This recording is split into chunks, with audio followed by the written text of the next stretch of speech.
Hello, I'm Ali Patterson and welcome to the Fintech Show. Today, we're going to be taking a look at how changes in the payments industry are causing financial institutions to initiate and scale up industry-wide change, while still having to serve their customers uninterrupted. Payments from cross-border to in-store have become invisible. Looking at you, Uber. Whether it's e-commerce or sending money halfway around the world, the capabilities brought about by data-rich AI solutions and plug-and-play cloud technology have helped institutions when banks do not have the time to give their transactions a second thought. For this episode, our own Douglas McKenzie managed to steal away Roland, Brandli and Andreas of SmartStream Technologies from the bustling exhibition floor of Cybos 2022 in Amsterdam to talk about the numerous changes happening in the payments industry and the technology behind it. Across the pond, I was invited to New York City to speak with Isabel Schmidt, the co-head of global payments products at BNY Mellon, one of the world's biggest and oldest investment banks, and founded by Alexander Hamilton. Back in our chilly South London studio, Douglas caught up with Matt Cox, the digital platform and chief product officer, now director of digital and cards payments at Nationwide Building Society, to talk about the pace of change for big banks and why, for their members' sake, they can't do it alone. The payments industry plays an integral role in the fabric of modern society, and innovation cannot persist without collaboration. And with that, let's get on with the show. When it comes to payments modernization, what have been some of the biggest advancements and achievements in the past 24 months? Yeah, thanks, Ali. So let's first of all start with a bigger picture and step back a little bit. Over the last 20 years, the world really has moved completely to digital. We experience this as consumers every day in almost anything that we do. And the same thing is also true for businesses. At the same time, the world has become truly global. I don't think anybody years would have thought that we could go online, buy something from a person sitting at the other end of the world. We may not even know that they're at the other end of the world, and we just didn't even think about it. That's completely new.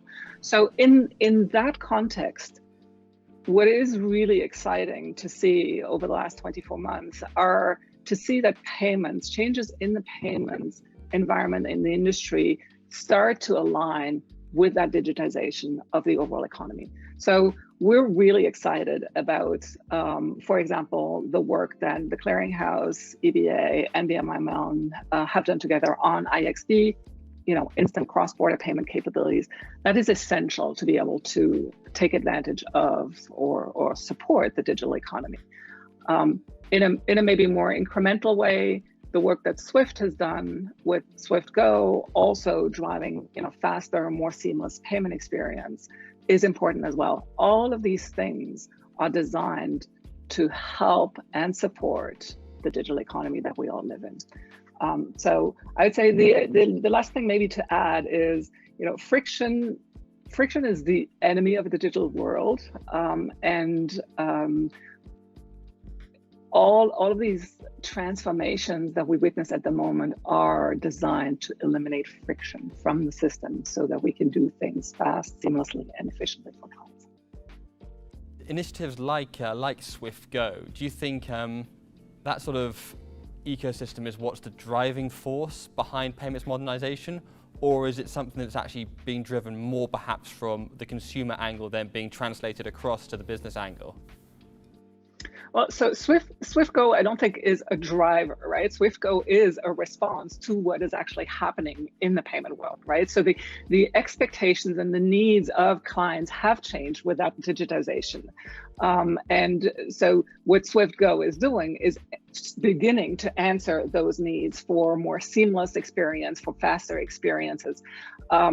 think that need is very obvious and kind of understandable to everyone in the consumer space and Swift Go, or in the small business space, and Swift Go is an answer to that.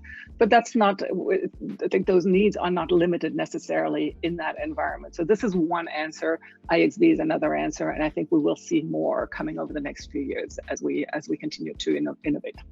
I think, I mean, obviously the contactless payment world has absolutely exploded. Yeah, the last 2-3 years, transaction volumes have gone drastically up, partially because people myself are not taking money from an ATM anymore, or I was in the tube in London last week and I just tapped my phone. It's just so easy, so simple. But with that, obviously you get a lot more transactions. And so I think a lot of people are facing issues, first of all, being able to even scale to that volume of transactions, and then putting controls around that. Yeah, because originally this, the credit card, debit card was a part of the banking business, and if we look at it now, it's really, in the retail world, it's everything. Yeah, I mean, it's just a massive increase. Well, I think there's a couple of things around that. I mean, you have different types of payments, obviously. If you're looking at the digital world, it's about being able to control those payments as they go through multiple systems. If we're looking about the payments world in general, and because we're here at Cybos, where it's all about the ISO 20022 payments, which are part of a digital payment at the end when you settle, when you actually pay. There it's also around these huge data formats. So it's not only a problem of volume, it's also the amount of data that you're getting. And as we all know, I mean, data is really the point of interest for any organization today. So getting up to speed and getting systems working to be able to cope with that, both in terms of volume and size of data, is challenging for our customers. SmartStream has a unique position in that to play because, first of all, we have software in more than 100 countries. So we sort of have a holistic view on what's going on in the world. I can imagine. Even though we... This is why we come to you. Exactly. So we do have a holistic view on that. And we do try to break things down to standards. So that is also a big advantage because we can, bring that in for people. And the other thing, apart from having that breadth of seeing what's going on, we go into the detail. So unlike most systems in financial institutions, which tend to do one thing, like a trading system or a payment system or a portfolio system, we tend to get data from all of these systems. Yeah. And there's not a lot of systems within banks that get so many different diverse data feeds. And then our job, through the very nature of our software, is basically tying those loose ends all together. So, we see a lot of things where people now need to get prepared because this is like an infrastructure change. It's a little bit, it's not the perfect example, but it's a little bit like what happens when you move to 5G. Right? One thing is actually being able to connect to 5G. The next thing is what can I do with it? What's the value add behind it? Exactly, right? So it's really exciting.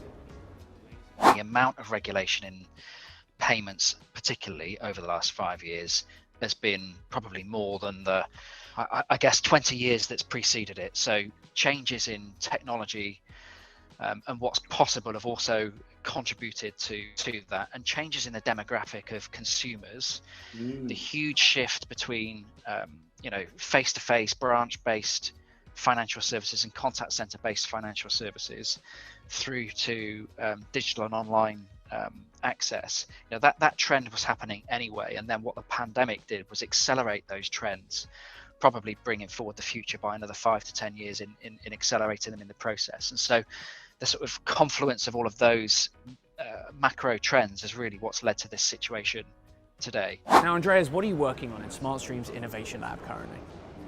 So we work with selected clients because innovation should not be on their own. They should always have a target. So we really work with the banks and what problems they have and what they are trying to solve.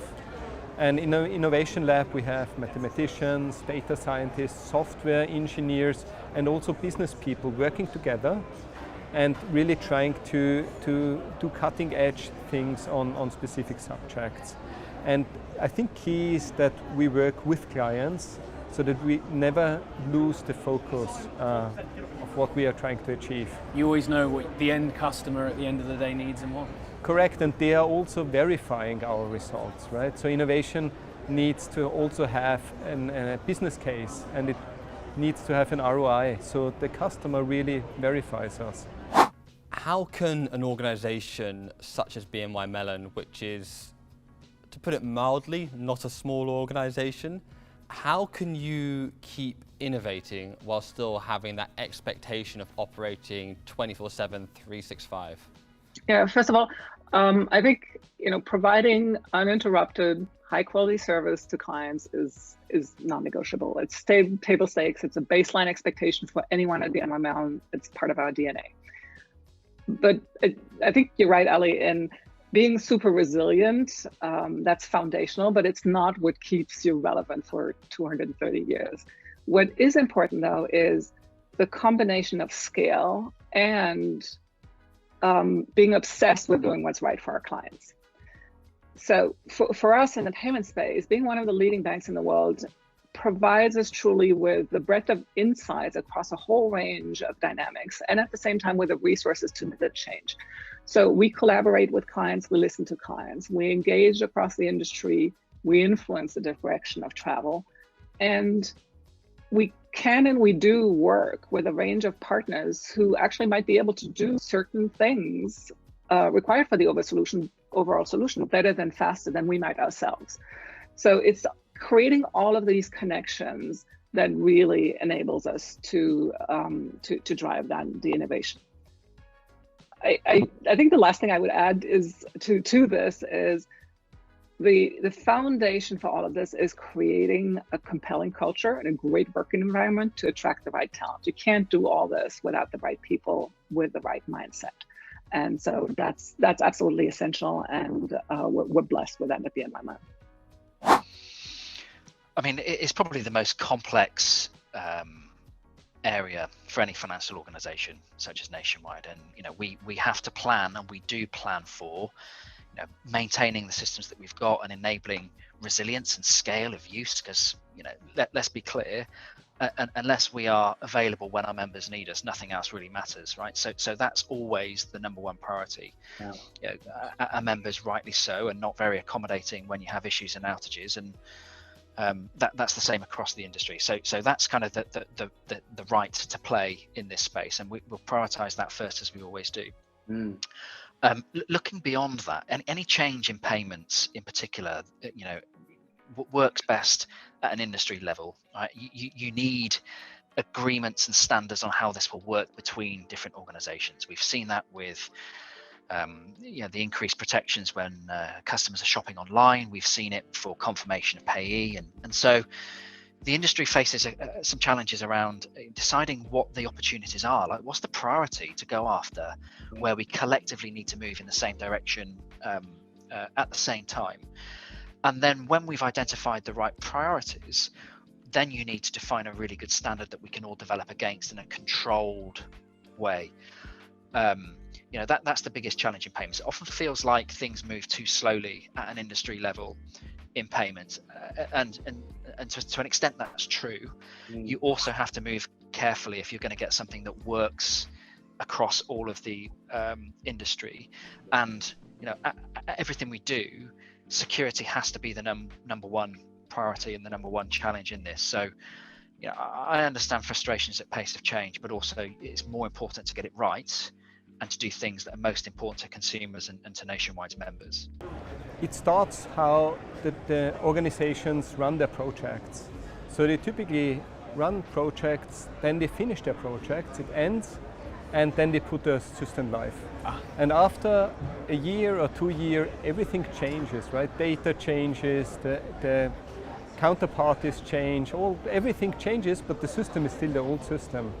So how organizations experience that is that they see a decrease in efficiency, but actually what is happening is that they are not following the market, right? The system stays as it was put into place in the beginning.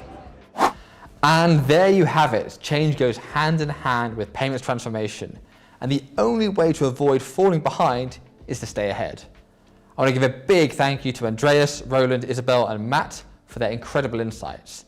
I hope you've learned as much as we have today on the show, and you can catch the rest of the Fintech Show and more over at ffnews.com.